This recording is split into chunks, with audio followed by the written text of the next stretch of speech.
ঘুরে বেড়াচ্ছে। এদিকে বেলা তো অনেক হলো, কোনো হুঁশ নেই। আর ভালো লাগে না, পারি না। দূর ছাই কথাটাই অসুবিধা হয়ে। মা, ও মা, কোথায় গেলে সবাই? কে? ও বাবা জীবন, থাক থাক বাবা, কতদিন পরে তোমাকে দেখলাম। কই বলনি কই? আর আমার নাতি শোনা? কাকে দেখছেন মা? না, ওরা কেউ আসেনি। আমি অনেক করে বললাম, কিছুতেই এলো না, জানেন তো। তাই এখন তো একাই আসতে হলো। আসেনি? কতদিন দেখিনি মেয়েটাকে। বিয়ের পর সেই দু একবার এসেছিল।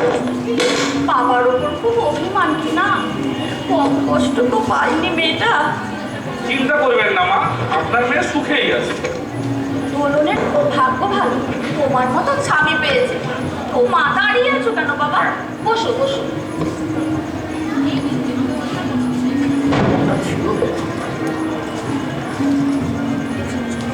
চিনি, দেখুন তো পছন্দ হয়েছে কিনা। দোলন পাঠিয়েছে আপনার জন্য।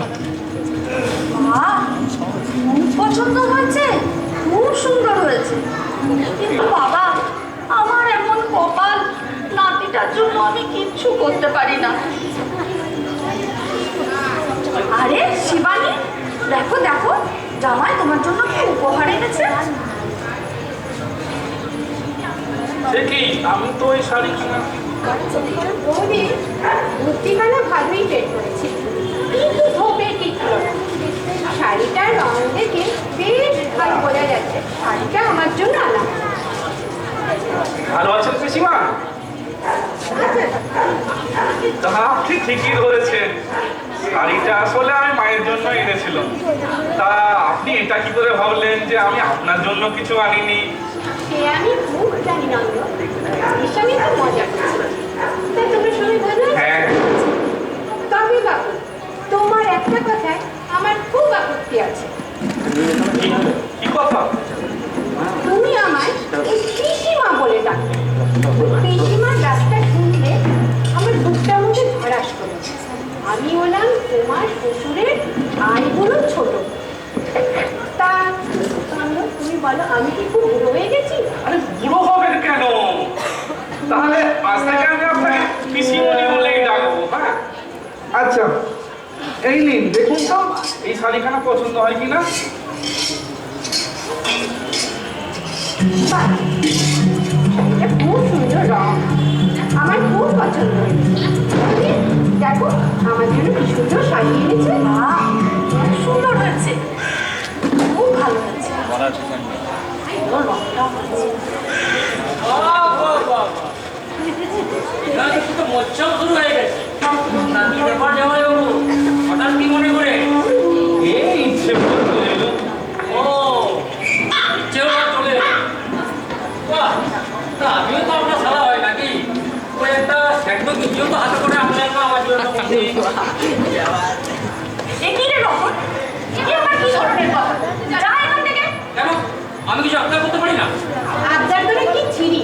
কোথায় জামাই এসেছে কুশল সংবাদ দিবি তা নয়। সুস্থ সংবাদ নেব কিন্তু এলাম। তা জামাই তো দুদিন সব ভালো আছে তো? আপনি কতক্ষণ আছেন? আমি তো বেরাবো কিনা? আমি আছি জানা, ঘুরাইছি। আছেন মানে খাওয়া দাওয়া করে যাওয়ার প্ল্যান আছে নাকি? হ্যাঁ, শ্বশুর বাড়ি এসেছি। মা রান্না করে ভাত খাবো, একটু তারপরে দুপুরে একটু বড়াবো। আর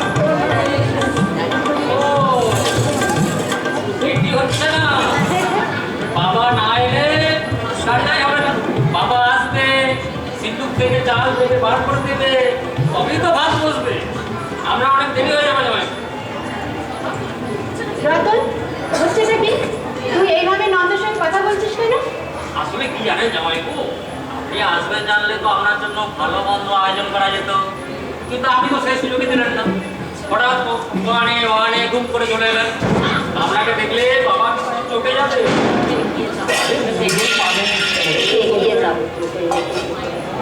মায়ের কথা তো অন্য করতে পারি না।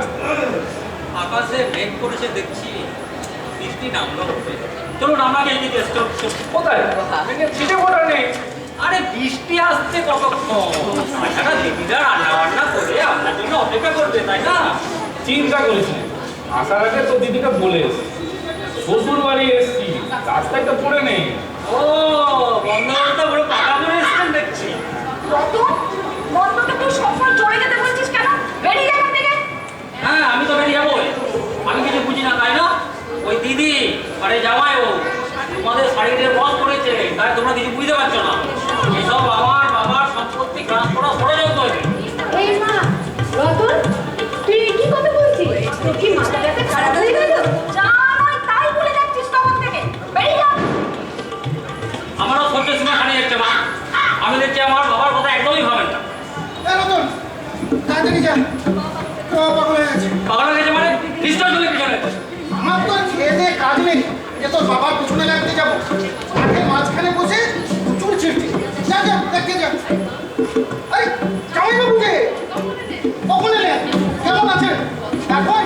সব ভালো তো? বলুন ভাগ্নে। মায়ের চেয়ে মাসির দরদ একটা বেশি হয়েছে তাই না তারকা? এই তুই যাবি এখান থেকে? দেখ আমার মামার কি হলো। আমরাও যাই, চলো একসঙ্গে। না থাক যাই, আমি হারাতো মামাকে নিয়ে যাচ্ছি। আর শুনুন যাইবো, আপনি মাঠের দিকে না, আপনি বাস স্ট্যান্ডের দিকে রওনা দেন। রতন, তুই থামবি? দেখ যে দাদার আবার কি হলো। কি আর হবে, এতক্ষণে পাগল হয়ে গেছে। হ্যাঁ ঠিক আছে, তুমি যাও। তুই যাবি? যত দিন যাচ্ছে রতনের সবাইকে থেকে তার বাপের মতো হচ্ছে। দিন রাত শুধু সংসারে অশান্তি করবে। ও বৌদি, জামা কাপড়গুলো দাও, আমি বরঞ্চ স্নানটা সেরেই আসি। হ্যাঁ। রতনের কথা কিছু মনে করো না বাবা। তোমার বাবা আসলে ভাত বসিয়ে দেবো, না খেয়ে কিন্তু যাবে না কেমন? আমি একটু পরে যাবো। না মা, চিন্তা করবেন না, ওর কথা ছাড়ুন তো। তো আমি আসার আগে দুজন বারবার পরিচয় করে বলে দিয়েছি আমি যেন এখানে কিচ্ছুটি না খাই। লজ্জায় আমার মাথা কাটা যাচ্ছে।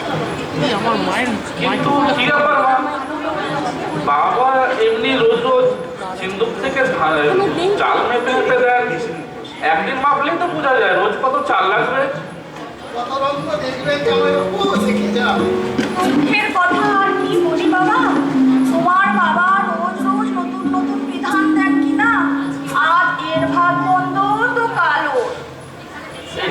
এখানে দেখছি একটাই ডিম রান্না, হয়তো 5 জন লোক, একটা ডিম কেন? ওই একটা ডিম তোমার বাবা দুপুরবেলা একখানা খাবে, আবার রাত্রে একখানা খাবে। বাবার কি পঞ্চায়েত উঠেছে? উনি বলেন ওনার তো অনেক বয়স হয়েছে, তাই ওনার প্রোটিনের খুব প্রয়োজন। ছেলেরা তো সব জোয়ান, তাদের তো আর ডিম খাওয়ার বয়স পেরিয়ে যাচ্ছে না। আমি চিন্তা করবেন, এই সমস্যার সমাধান এমনি হবে না। এর জন্য কি করলে করবো না, চাল ডাল যা লাগে সব খরচে আমি এনে দিচ্ছি, আমি খরচে রান্নাটা করবো। তা কি হয় রে বাবা, তুই আর কত করবি বল? কেন আমি কি আপনার ছেলে নই? আপনার সেই কবে থেকে আমাকে ছোট বয়স থেকে মানুষ করেছে। আজ না একটুকুই বললাম ঠিক আছে। না রে চল, ভাবনা হচ্ছে বাবার আসতে দেরি হবে। আসলে আমি রতনের জন্য একটা সম্বন্ধ নিয়ে এসেছিলাম, তাই জন্য বাবার জন্য ওয়েট করছিলাম। রতনের বিয়ে সে ঘুরে বালি। কিন্তু বাবা, তোমার জন্য যে একটু জল বাতাসা দেবো সে সামর্থ্যটুকুও আমার নেই। আমি চিন্তা করবেন না, আজ জামাইবাবুকে আমি মিষ্টি খাওয়াবো। বাইরে আমি সব জিনিস পাঠিয়ে দিচ্ছি, আপনি বলেন তো দমপেশ করে রান্নাটা করুন। তাই ঠিক আছে কর মামি? বাবা, তাই কর। চলো চল ঘুরে আসি।